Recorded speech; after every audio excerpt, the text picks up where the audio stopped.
Al igual que en castellano, los demostrativos indican la proximidad o lejanía de un objeto. Los demostrativos son este, esta, estes, estas, ese, esa, eses, esas, aquel, aquela, aqueles, aquelas.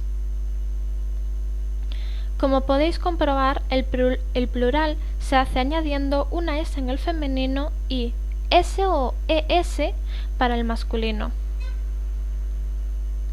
Además de género masculino y femenino, también tenemos género neutro.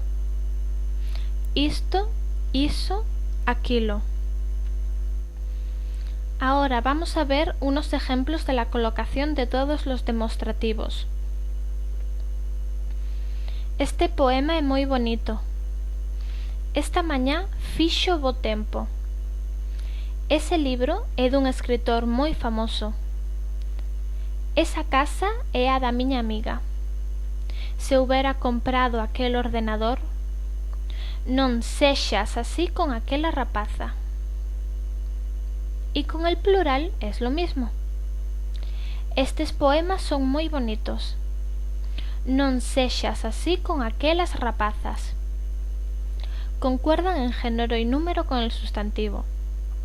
Además, también tienen la función de pronombre cuando lo sustituyen. Este poema é moi bonito. Este é moi bonito. Non sexas así con aquela rapaza.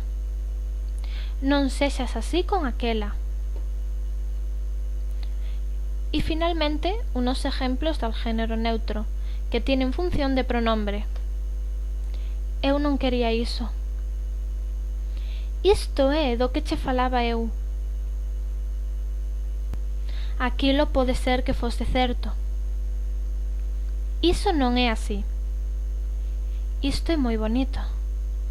Vai buscar aquilo que che dixen.